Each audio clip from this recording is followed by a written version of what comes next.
Okay, welcome everyone. Welcome to our webinar on why most brainstorms fail and crucially, how yours can succeed.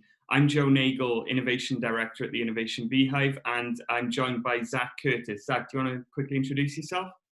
Yeah, how quick would you like, Joe? Because I could talk for hours about brainstorming and myself. No, I'm only joking. So hi, I'm Zac Curtis. I'm Capability Director with the Innovation Beehive. So it's my job to give people the great tools and behaviors and mindset to be able to have really powerful brainstorms. Thank you, Zac. I think that was quick enough. So we've been asking this question on the home screen before we crack on with the rest of the webinar. Why are brainstorms a good thing? I think it's important to know what we're aiming for before we dive into what are all the problems. And actually, that's something we'll talk about a bit later. But we've had some fantastic responses so far. Oliver said you can generate a quantity of ideas from a breadth of participants and bounce them around to build them on. I love that. That's a really good way of describing a brainstorm. Mark has said to encourage diversity of opinion. That's great. So it's about setting the sort of the right environment, if you like, for ideas to flourish. Diana has said to inspire new thinking. Sarah said to get a broad spectrum of ideas. Angela, so everyone can get a chance to input. And Mark has also said, because in our day jobs, we don't take time out to be creative, we tend to execute tasks. Absolutely. Someone else has said, Christina said, for everyone to have a chance to contribute. So Zac, I don't know about you, but I'm picking up a couple of things from that. One is about the breadth of ideas you can have, and the other is about the diversity of thought that's playing out there. Any other reasons you think brainstorms are a good thing? Yeah, I mean, there's a number of them which will, of course, come up during the webinar. But the other side of diversity is, of course, inclusion, which is alluded to in a few of the comments there. And the more ideas we can get from a broad spectrum, the better. Yeah, and actually that plays into something Andrea has just commented, because not everyone is vocal to share their ideas. So actually, you know, brainstorms, when they're done really well, will enable maybe introverts and quieter people to speak out. And actually, we did a webinar with the psychologist Nadia Feiner a few weeks ago, and that we were talking there about how you can enable people with maybe the shyer or the quieter voices to speak out, both in brainstorms, but also in work more generally. And of course, you know, we've talked about what brainstorms can achieve if they're done really well, but what we're here today to talk about is what can happen when they go wrong.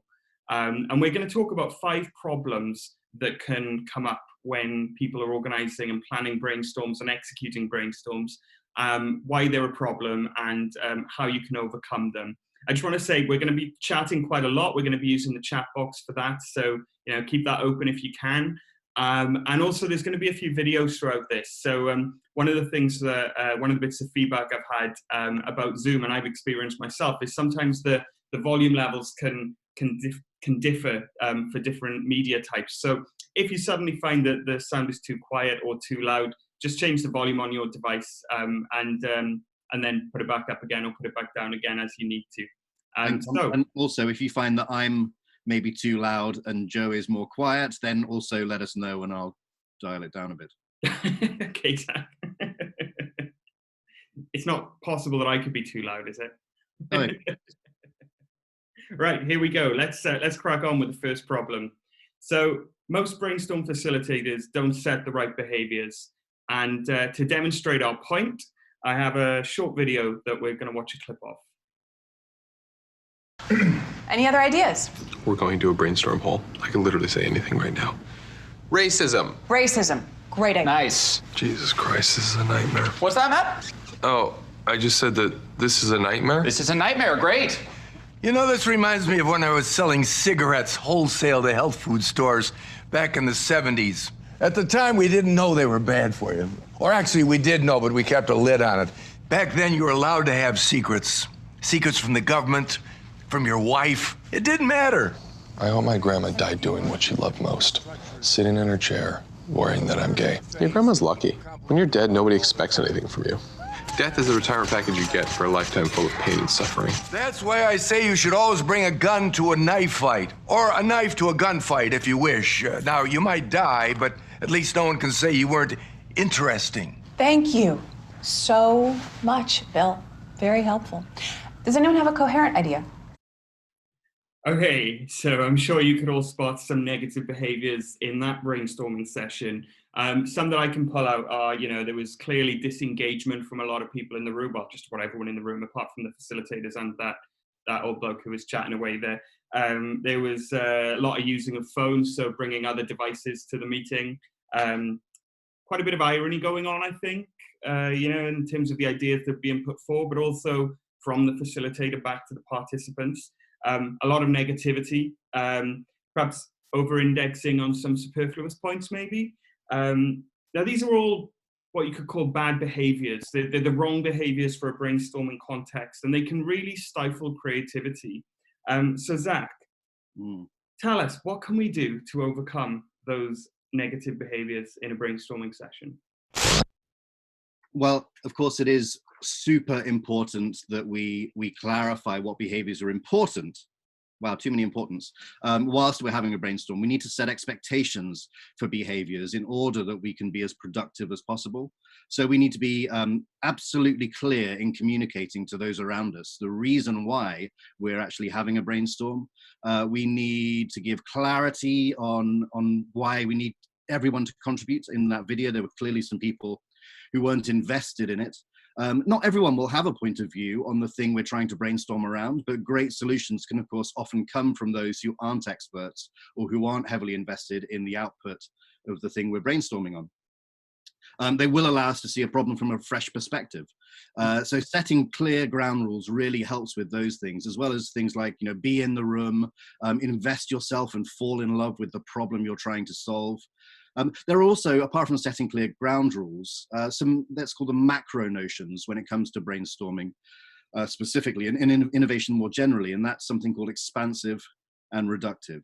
Now, expansive is where you let go of your preconceived ideas or preconceived notions. So I saw you letting go there, Joe, where you let go of your preconceived ideas or notions around what you think might be possible or what you think should be possible in order to push into the corners of the problem that you didn't even think were there or possible to get around. Reductive are those times when we need to be more rational, need to narrow down to a particular point or theme. And both of those behaviors, expansive and reductive, are really important in terms of moving as a flow through brainstorming, as we'll see through the coming moments. Now, I'm sure that you, dear listeners, can think of people who approach the world differently from you. They think differently from you. Perhaps they approach problems more from a numbers or a logic perspective, or they approach problems from a more detailed perspective, or perhaps they approach problems from more of an emotional or people-oriented perspective, or seeing the big picture, or perhaps they're more creative and so on. Now, to ensure alignment when we're solving problems, and to get a better quality end solution, it's really important that we have to signal the behavior that we're expecting from them. Now, that means that we spell out to them very clearly whether we're looking at things expansively, very, very broadly, or whether we're looking at things reductively, and we're trying and be more rational and logical. And it's absolutely fine to call people out on that. And just to speak into a couple of those points. So on the ground rules subject, on the subject of the ground rules, in the video there we saw people using their phones, etc. And there is something about being in the room, and a really powerful and simple technique that you as a facilitator of a brainstorm can use is actually getting the group in the room to agree the ground rules for them. So, you can, sometimes it's called contracting. Sometimes you can just call it agreeing the ground rules or agreeing how we're going to work together. But it can be really useful to allow the group to define how they are going to work together in that brainstorm. Now, you'll know as a facilitator after joining this webinar, you'll know that there are some things that are good to do. And it's important to weave those in and encourage the group to agree to those. But there might also be other rules that group would agree for themselves, like maybe regular breaks and that kind of thing. So it's good to get the group to buy into the rules that they're going to live by and work by actually getting them to form those rules. And on the subject of signaling, I think that's possibly the most important point about behaviors for brainstorming sessions. And the sooner you can signal the behavior that you're looking for, the better. Because as we saw in the video, that old bloke who was talking about his time, his younger days, selling tobacco, etc. he was then really, at the end of his story, he was completely shut down when the facilitator kind of asked if anyone has a coherent point. Yeah, that was incredibly passive aggressive. And to him, his point may well have been coherent. You know, he may have been making what he thought was a valid point to whatever they were discussing in the brainstorm. So for the facilitator to shut people down is an incredibly negative thing to happen and can really impact on the way people engage and can stifle the creativity, not just of the person who's been directly shut down, but of other people in the group. So it's better to set the behaviors early so that you can manage accordingly. And if you agree the way that you're going to behave, then you don't need to be passive aggressive in calling out, because you can be direct because you've agreed this is how you're going to behave. So that's just a few ways that you can address the problem of most brainstorm facilitators not setting the right behaviors. And there'll be other behaviors that are going to come out through the rest of this webinar that you can also think about and apply the same principle of signaling and setting ground rules to as we go through. Joe, we've had a comment, which I'm sure lots of people are thinking about, saying that not everybody is vocal to share their ideas that quickly, and also some people need time to process information and research brainstorms because it's part of the way they think and the way they approach the world. And I think this is quite important in bringing those people on board as well, setting clear ground rules so that everyone knows what's expected, to have that inclusivity amongst all of the people who are brainstorming. Yeah. And I also note that Andrew has mentioned the brainstorms by nature are fast-paced. Well, actually, if you have a group of people who need time to process information, you can set your own ground rules and you can say, well, actually, we're going to take time with each point that comes up and really reflect. So, you know, you could have a sort of meditative brainstorm if you want to, so long as, you know, you get the outcomes that you need. It's about what works for the people in the room. And that's why we say set your own ground rules. There isn't a golden playbook for how to run brainstorms. There's principles, but you need to pick the right principles that apply to the people in the room. And the best way to do that is to build agreement. So, problem 2. Most brainstorms start with a solution and not insight. So I'm just going to share a few examples to demonstrate what I mean by that. How can we use Zoom to run a quiz to stay connected with our family? I actually can see that my mother has joined us today. So maybe this is one way I can use Zoom to stay connected with my family, invite them to join webinars that I'm running. But specifically in this case, what we're doing here is we're saying, how can we use Zoom to run a quiz to stay connected with our family? Now, implicit in that question is the answer to the question. We can stay connected with our family by using Zoom to run a quiz. There's not a lot more I can do there. Yeah, okay, so I could have ideas around what are the questions going to be. But actually, if I really wanted to get answers to that question, I should ask that question rather than a question that contains the answer within it. How about this one? Give me some ideas about understanding how engaged our people are by running an employee focus group. So it's not a question this time, it's a sort of command. But again, I want to understand how engaged our people are, but implicitly I've put the answer to my question or the solution in the statement. I'm going to run an employee focus group because I want to understand how engaged our people are. So there's not a lot of leeway, there's not a lot of creative space in that challenge to actually have a brainstorm around. So it's going to be a very short brainstorm, or people are going to feel disengaged because actually the answer has already been given to them by the facilitator. What about this? Let's have ideas around improving our confidence at work by running one-to-one coaching sessions and setting better goals. And we've got 2 solutions in there. But again, we're basically giving people the solution. So if I was invited to a brainstorm and I was presented with those questions, I'd feel a bit like this guy, because there's not a lot I can do with it. You know, I'm sort of being forced into the solution before I get a chance to express my creativity. And that can have real negative impacts, both in the moment in the brainstorm, but also on the wider culture of innovation that you might be trying to create or working into in your organization. Because if you keep coming to people with your preconceived solutions, asking them to be creative, but only really wanting one outcome, you're not really giving them the space to be creative.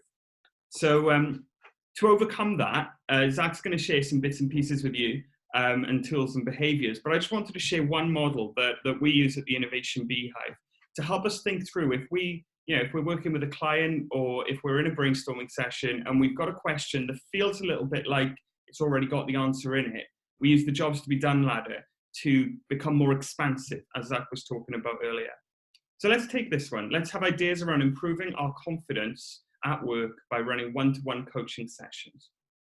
So what's really going on here is there's a solution in play, and that's at the very bottom of the ladder. That's there. You know, we could just run with one-to-one coaching sessions. We could hire an external coach, and we could have one-to-one coaching sessions, or we could have peer-to-peer coaching sessions, and there it is, job done. That's an idea that we've got. But if we take that up a notch and say, well, actually, what we're looking for is more confident employees. We've already elevated it slightly, but we could go one step further, and we could say, why do we want more confident employees? Well, actually, we want more confident employees so that employees are confident to take the initiative at work. But you know what? We could go one step higher, and we could say, well, why do we want employees to be confident to take the initiative? Well, because we want a more innovative culture. Great. But actually, you know what? We could go one step higher and say, why do we want a more innovative culture? Well, because we want a more agile organization. So you see, we've gone from a very reductive initial solution-focused challenge, where the solution is implicit in the question, to a much more expansive, what we call opportunity area, which is to have a more agile organization. As we'll see with the next problem, actually we need to do a little bit more work with that, because a more agile organization isn't quite the starting point for a brainstorm, but we've identified our opportunity area from which we can tease out our challenge questions. So Zac, thinking about how you get to that opportunity area, perhaps you can share some of the key points about insight and expansive thinking.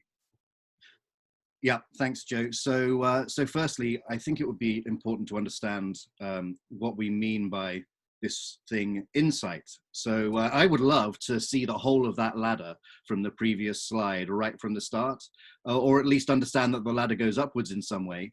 So when we talk about insight, what we mean is when you have a destination to get to in your car, let's assume you don't have sat-nav, do you just jump in the car and then guess your next turn left or right? Or do you try to have an overview of the landscape first? Even if you do have a sat-nav in the car, then the sat-nav will plot the landscape for you, bearing in mind any potential obstacles or time faults you may take going along the way. If you happen to be a golfing person, do you just hit the ball in a direction, or do you try to understand the landscape in which you are playing golf so you know in which way to go? You know, it's absolutely clear that without understanding the direction we want to travel in, then we will just be lost, totally lost. We won't be efficient in terms of time or fuel for the car example. So it's important for me to signal at this point that gathering insights means we're using an expansive mindset for this particular stage. Our job right now is not to judge on any of the insights we gather, any of the information we get, but it's to listen, it's to be a sponge and just absorb as much as possible so we can make sense of the landscape. And Jack, it's worth noting at this point that what we're talking about here is almost like the pre-work to the brainstorm, isn't it? This isn't something you do in a brainstorming session. This is the hard work you do up front in order to make sure that you have an effective brainstorming session. Yeah, really what we're trying to uncover is there's one word which will come up later, Joe, which links all of your steps of the ladder together, and that of course is why. What we're trying to understand is the why. Why does the problem exist? What is the need behind the problem? Because it's the need behind the problem that we will be trying to solve in order to come up with an effective solution. You know, since most of the challenges we face every day, they really boil down to helping an end user, a human. Much of our insight gathering, particularly that we find, comes from interviewing. It comes from interviewing a really wide range of people linked to the challenge we're facing. So we use a range of tools, which I know some of you on this webinar know about, to help us assimilate all of the angles, to try and understand every one of the different views on that problem, so we can uncover those hidden needs of that challenge we face. Joe, if you have the next slide, that will be. Yeah, just on that. So it's worth just sort of summarizing what Zac said there. You've got your sort of external macro landscape and understanding that. And then thinking about assimilating all the angles is about talking to people who are directly impacted by the challenge or by the problem area or by the opportunity area that you've identified. So yeah, sorry, that I'll move on to the next slide and you can talk about one specific way that we can do that. Yeah, so I talked about interviewing people, and you may say that interviewing people is subjective, but actually if you interview a wider range of people, and try to pull clear, structured data from it, you can get something really useful to help you uncover those hidden needs. So we need to interview people with two approaches in mind. Firstly, we need to interview them with the approach of being broad, but also being deep. And secondly, we need to approach interviewing people thinking about 4 innovation dynamics. And those are the dynamics of what, how, who, and why. So when we gather insights, we like to speak to, perhaps, depending on the challenge we're facing and the complexity of, the perceived complexity of it, we like to speak to perhaps 15, perhaps more people of varying levels or experience somehow linked with the challenge to uncover their point of view. We would complete, and for us, an interview preparation form that helps us to have structure, where we could write down some of the broad questions to open people up. But also then, we're not afraid to jump down rabbit holes to go deep by asking Joe's favorite question, why, to really uncover what they mean by it. And we'll talk about the why a little bit more in just a moment, but it's uncovering those deeper questions which makes an absolute difference. Now, to cover all 4 innovation dynamics, the what, the how, the who, and the why, we would ask questions in a fairly structured way so we get comparative data between interviews around what for example, what their experience of the particular problem is so far, what's the number of times that they've encountered it, what's the history, what is the impact day to day, and so on. About the how, it might be, how does the process currently work, what's their experience of the problem so far, how many times sorry, I've said that one already, haven't I? How does the problem impact their productivity? How have they tried to get around the problem before? Who do they think it impacts? Why does the problem exist in the first place? Why hasn't it been solved before, and so on? There's so many different questions, but I try to approach all 4 of those questions, what, how, why, and who, to make sure that I'm not missing anything in the way that I interview people. And remember, right now, this is expansive. So we're not there to judge or steer any of the responses. We're just there to absorb what they say. And super important, if there's one thing you take away from today, it would be keep structure. Don't be afraid to go off piece down a rabbit hole if you think it might lead to quality information, and then return to the structure. But most importantly, write verbatim notes. Mm-hmm.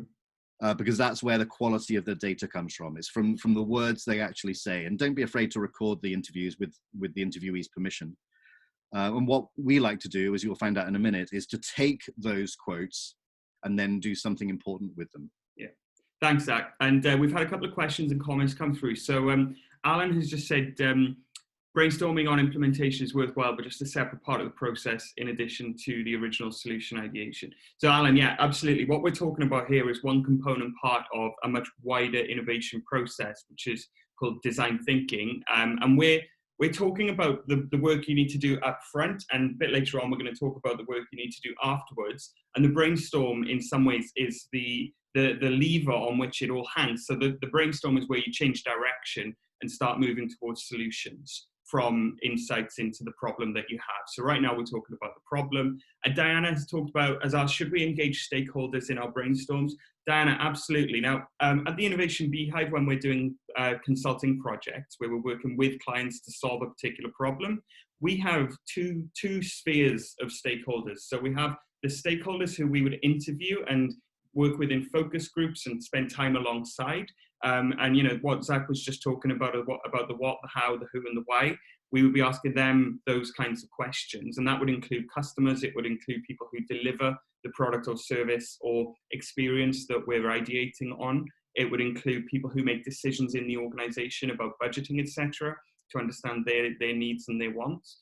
And then we also have another group, which we call a working party. And that working party is made up of stakeholders from within the organization, who are often people, we often try to go for a mixture of hierarchy and a mixture of operations and back-end and front-end people, so that we have diversity of thought and diversity of experience in the group.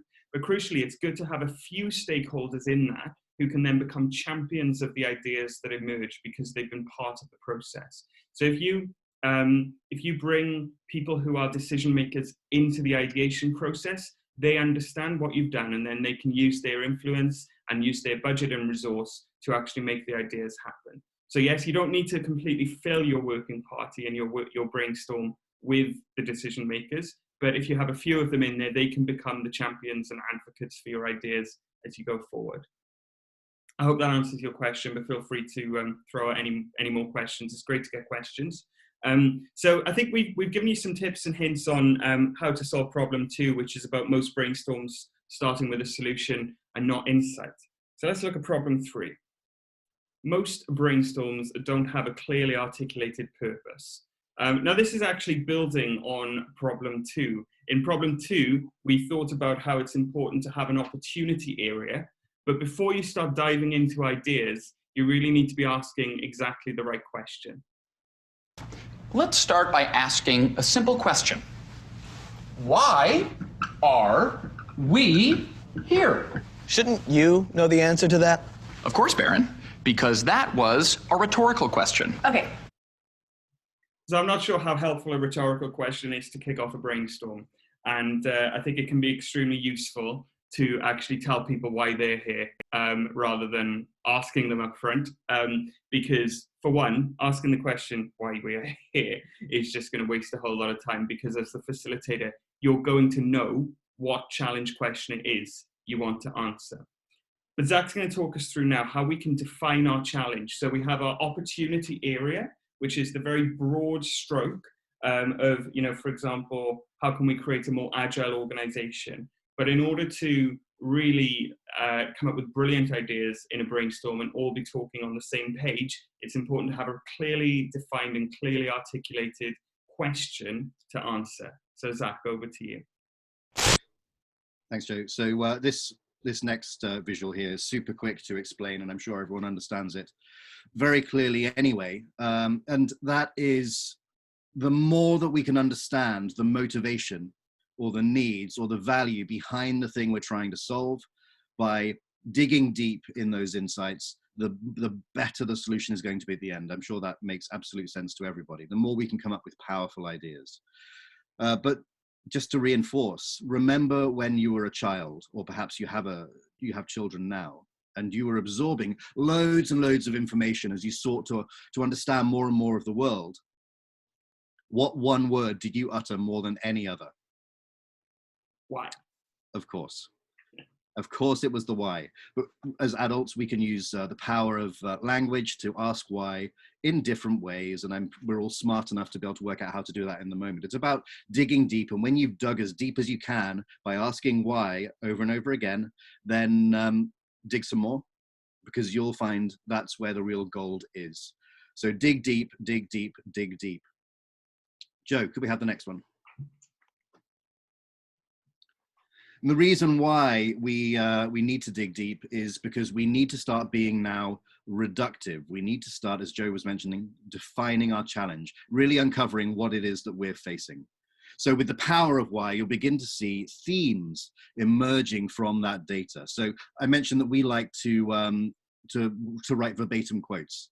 And we use those verbatim quotes to extract themes by printing out the quotes from those people that we've interviewed. And then we get quite creative. We cut them up and we spread them out across a table, and we come together and we read them. And then we start to cluster them together into broad themes. And a good rule of thumb is the more quotes that are linked to a theme, the more important that theme is. So then we take 3 of the biggest themes, we convert them into questions to be answered. Now, what does that mean? Well, the question is called the how might we.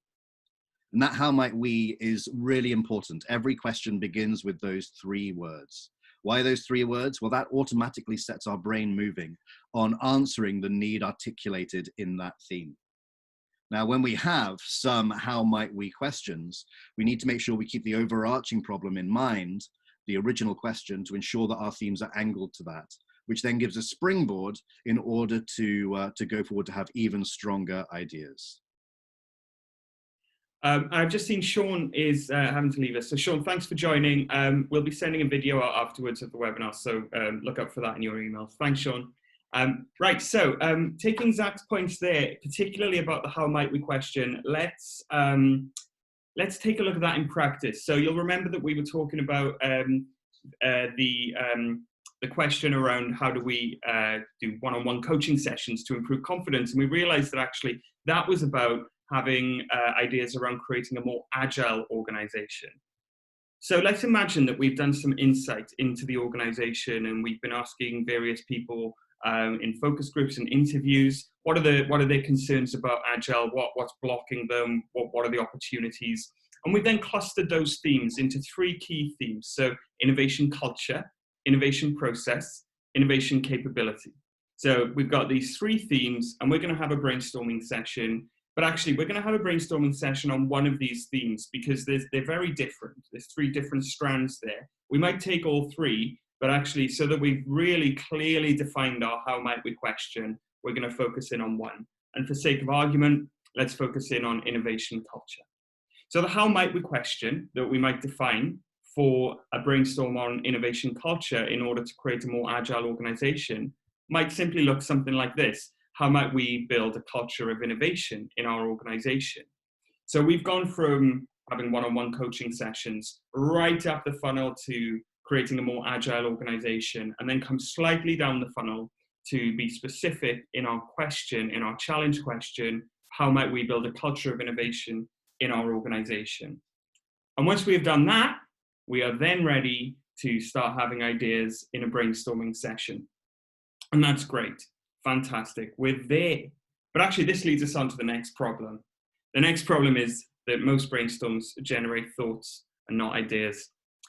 And I must tell you that when I first encountered that statement, I was a bit like this, because I sort of thought, well, what's the difference? What's the difference between a thought and an idea? But actually, you know what? It's a distinction that is so important. So to demonstrate that, I want us to have a little activity. So let's take our question: how might we build a culture of innovation in our organization? And guys, I'm going to open up a whiteboard, and what I'd invite you to do is come up with ideas around how might we build a culture of innovation in our organization. Type them into the chat. Just start throwing things at me. So I just want as many as I can. Be really expansive in your thinking. Throw me loads of ideas about how might we build a culture of innovation in our organization. What was that, Zach? Good signaling there. Expansive ideas. There you go. You see, I'm demonstrating it already.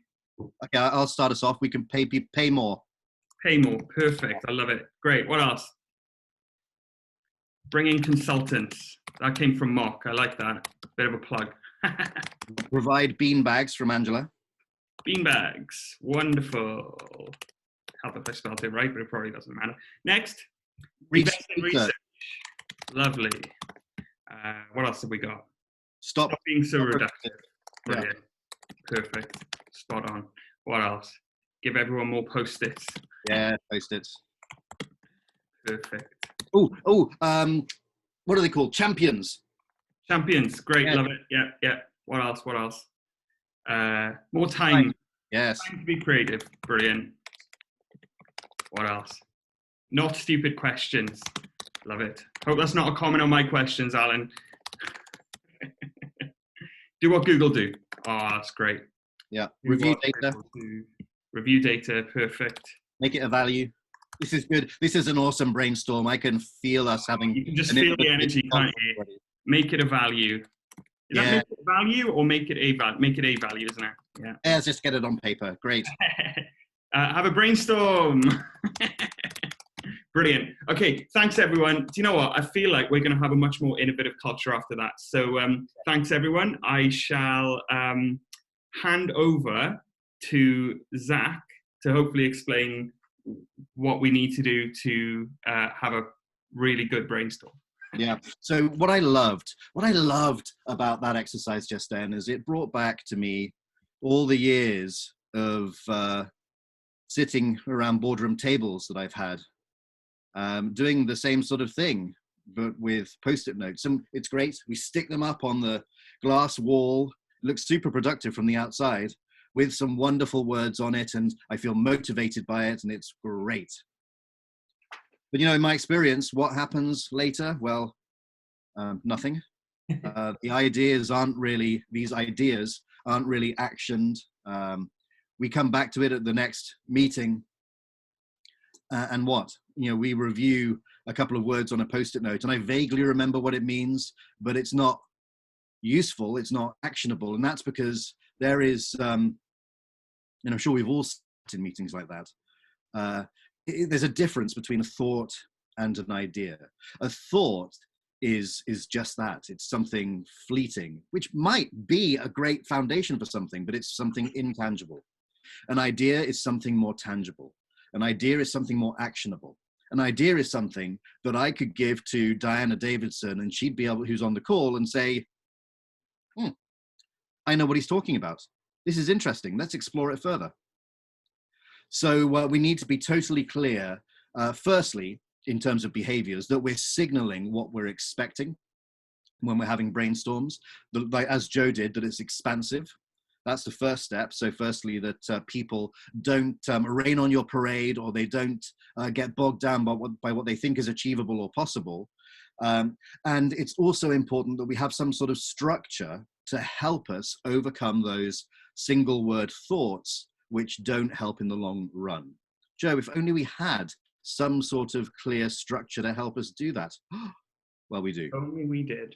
If only we did. We do. And you'll see an example of one just at the bottom left of the screen there, called an idea generation template. And some of you have experienced this with us before. When you have a thought, it's really important that you immediately stop the train, stop everything, and just start to build out that thought into some more detail. It doesn't at this stage have to be final detail or even accurate detail. It's explorative detail. So you build out, if it's a product, for example, you build out what it might look like, what the packaging might be, what a rough unit cost might be, what is the route to market, what type of end user is it going to benefit, and so on. Build it out until you can start to see it. Since you can start to see it, we need to draw it. Now, for some people on this webinar, you may think, what? No. I left school some time ago. But actually drawing the idea brings it to life from a different angle. Firstly, it will start to engage different types of learners, different types of behaviors in the people you're working with.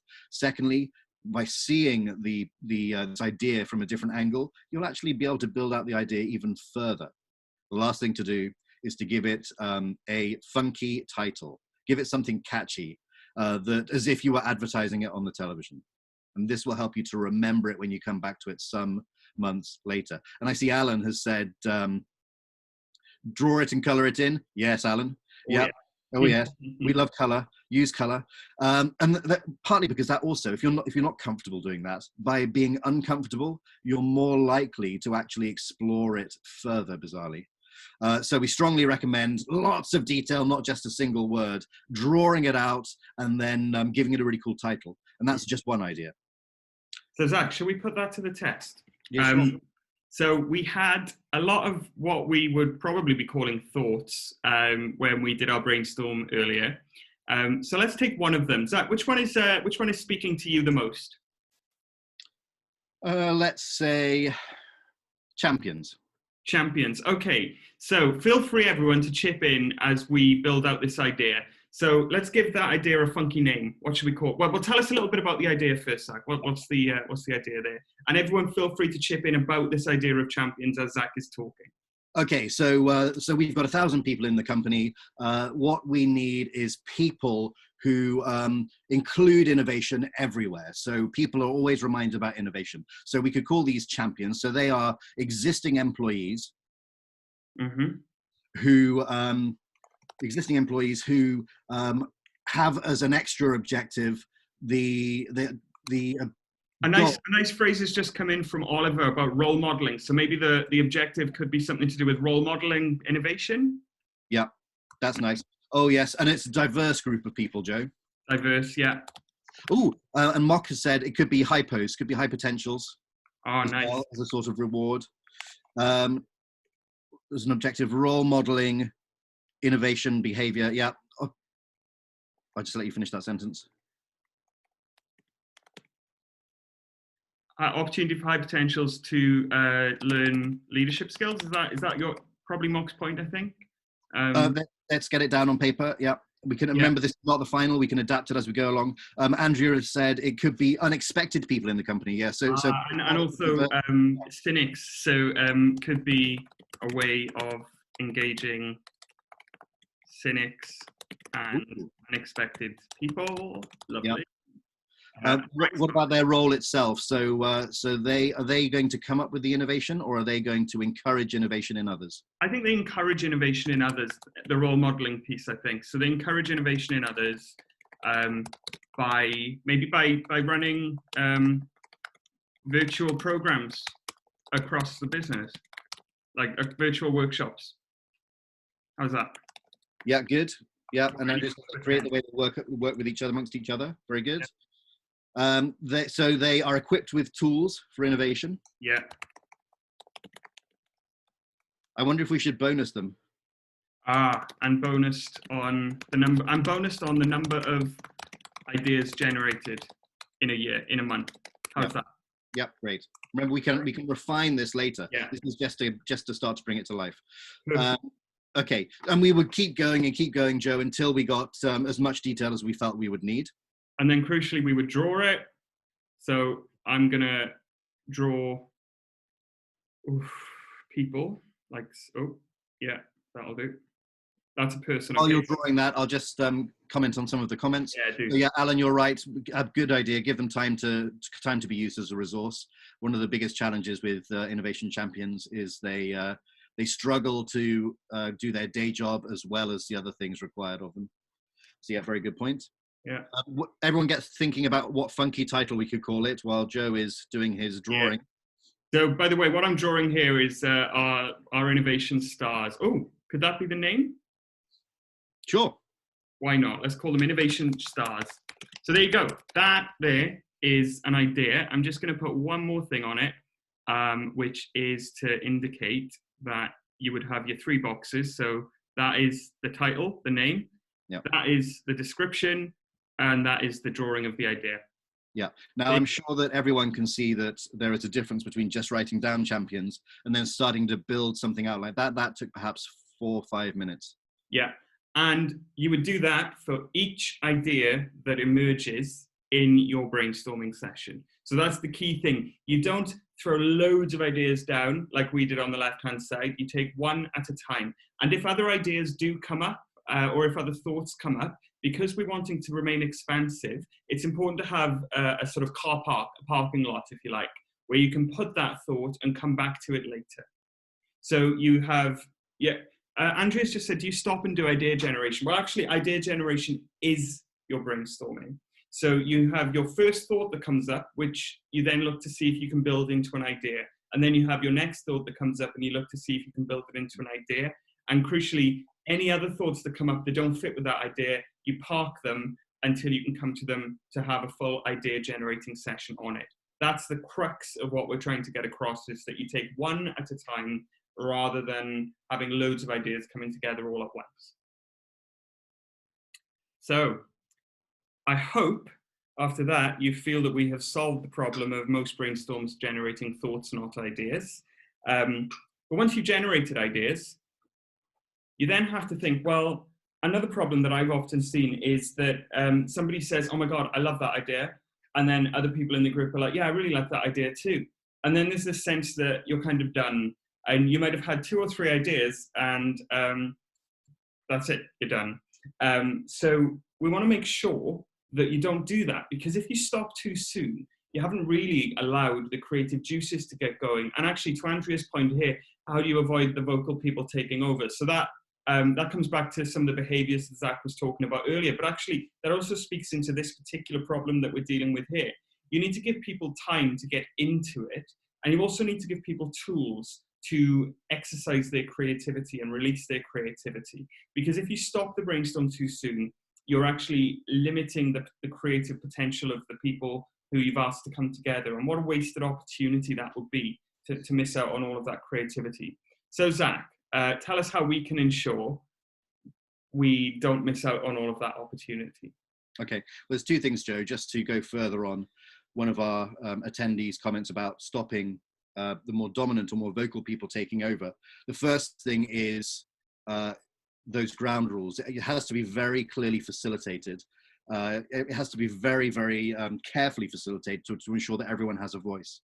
And there are different ways of doing that. You can change group sizes, for example, and have people ideating in 2s or 3s. That means that it becomes much easier for people to have their voice and share things. But that facilitation is the main part. Now, in terms of getting creative, well, why bother being creative, Joe? I mean, why push for more ideas? Why not settle on that one which the innovation champion, which was it the innovation stars? I think that's the right idea. But if you want to beat your competition, if you want to be as creative as possible, or even if you just want to come up with a better solution, you need to push. So you need two things. Firstly, I need to be fit. I went to the gym once. Nothing happened. Nothing happened at all. I couldn't get into my clothes, but I went to the gym. Well, what went wrong? Of course, you need repetition, and you need to dig deep, as Sean T from Insanity says. So that repetition and that digging deep is super important. How do we do that? Well, remember, this is still an expansive mode. The more ideas, the better. One great behavior is to adopt zero-based thinking. Now, zero-based thinking helps us to rid ourselves of what we think is possible or achievable. It stops us being constrained by our adult preconceptions. So you need to ask yourself this one question. Knowing what I now know, if I had to do it all over again, if I had the original challenge to do from the start, what would I start again and what would I stop? This will get your mind to start to think about taking ownership of that problem and the ability to completely redesign it from the ground up. It gets you to step back and think about if in the past I had to redesign it differently based on what I know from the insights. Now, to help us idea generate around that, we particularly love a tool called Parallel Worlds, which you can see on the screen here. And that helps us to see our challenge from a naive perspective. You know, how would someone who's not invested in our problem solve our problem? And it could be from a completely unrelated industry. The super brief story is Steve Jobs. He was in the Four Seasons, and he was enamored of the concierge. Concierge were doing a great service in the Four Seasons, and he wondered what it would be like if we had the concierge from the Four Seasons helping to solve customer challenges in Apple retail stores. Hence the birth of the Genius Bar, which was essentially concierge in a retail setting, stolen from, with glee, from the Four Seasons. So we would think about a completely unrelated industry, which would be called the parallel world. We would think about the key principles of what they do and how they might approach your problem, and then just talk in your group again until a thought emerges. Then you convert that thought into an idea using the template from the previous visual, and you're off again. So it helps you to step back from what you're doing whilst you're still expansive, step back from what you perceive to be possible, put yourself in the shoes of another so that you can solve your problem in a different way from a different angle.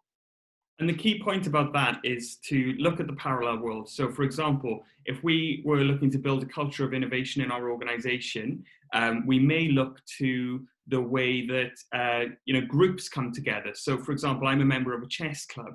So we might look at the chess club and say, so what did they do to create a culture where people are engaged and regularly attend?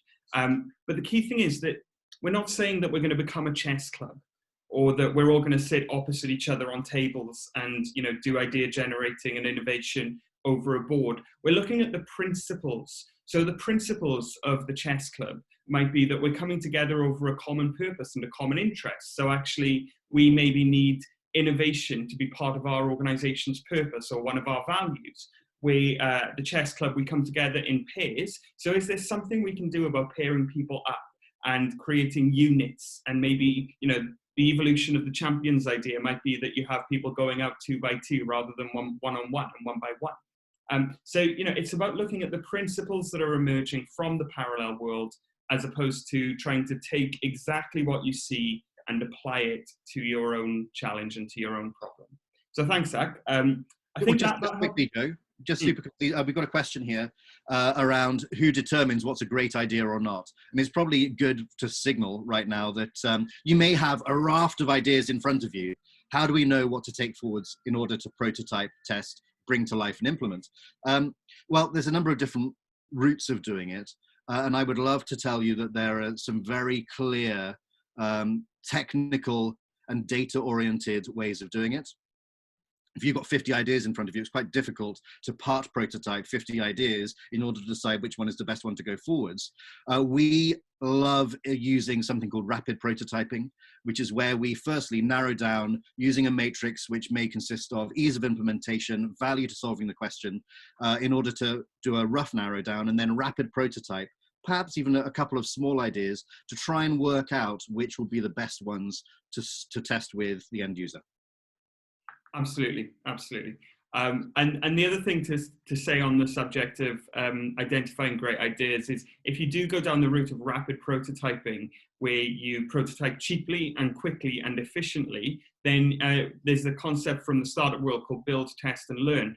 And you actually don't need to give up on any ideas, because you can prototype and test so quickly and identify that they aren't the right ideas to go further with, that you can then go back to the ideas pool that you generated from your brainstorm session and test and iterate more. So the idea of just saying, well, we don't like that idea, so we're not going to do anything with it, doesn't really feature in the process that we're talking about here, because you don't give up on any ideas. You just choose which ones you're going to take forward for rapid prototyping, and then if none of those work, you go back and select another few to take forward. So we don't give up on ideas at the Innovation Beehive, and we would encourage you not to either.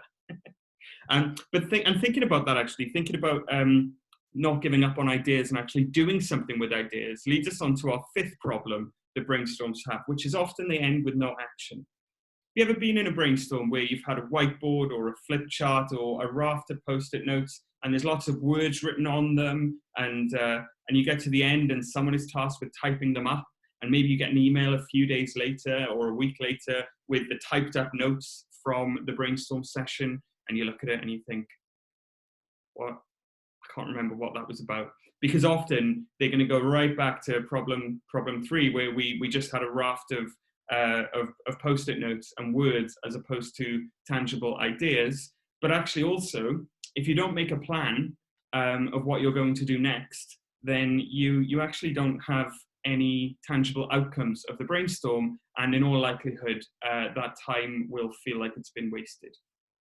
So Zac, how do we overcome the problem of most brainstorms ending with no action? Well, firstly, I think it's important to flag that there's 3 main reasons why ideas never come to fruition in the broad sense, and that's NPD. It's noise, priority, and discipline. Noise is the continual barrage of things which take up our time. Priority is our ability to focus on the right things. Discipline is the most important one of all.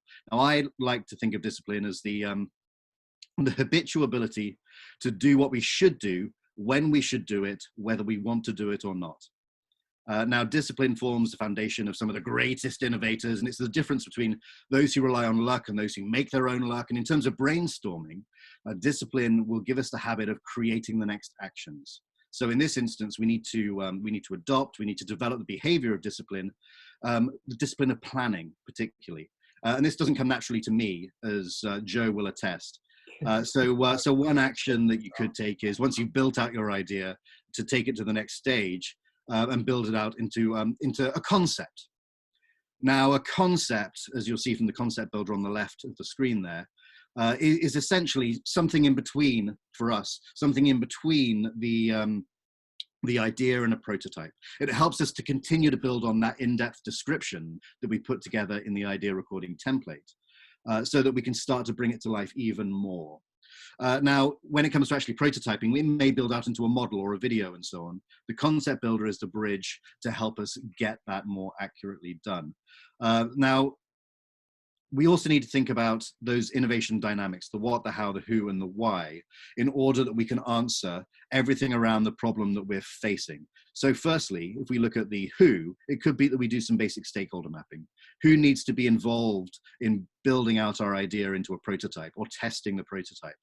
And try and make it as broad as possible. Diversity in stakeholders is always a good thing, especially naive stakeholders, people who aren't in any way involved with the thing you're developing. We also need to think about, for example, what return on investment we might hope to get. What is the plan to bring it into existence? How can we mitigate against barriers or failure? Who needs to be involved? Why do they need to be involved? Can we articulate clearly why the problem needs to be solved and what advantages and benefits it brings to the problem we were originally facing? Now, we also need to mention that this stage is reductive. So we're really starting to funnel down to one or two or a cluster of ideas which will come to life in a prototype. Great, Zac, thank you. And Andrea has just said, I think the issue with discipline is that it's perceived as a chore and not a journey, and we forget to celebrate the small steps and use it for the next. And Angela, that is exactly what the concept builder is for, because it, as Zac said, it creates the bridge between the idea generated in the brainstorm and the kind of the prototype and the test that you can then actually take to stakeholders and share and start building out. There's a brilliant phrase, which apologies if there are any vegans amongst you, but the question, how do you eat an elephant? You eat it slice by slice. And what we've tried to create in terms of the process for innovation, of which brainstorming is a central part, is the slices that you need to eat along the way.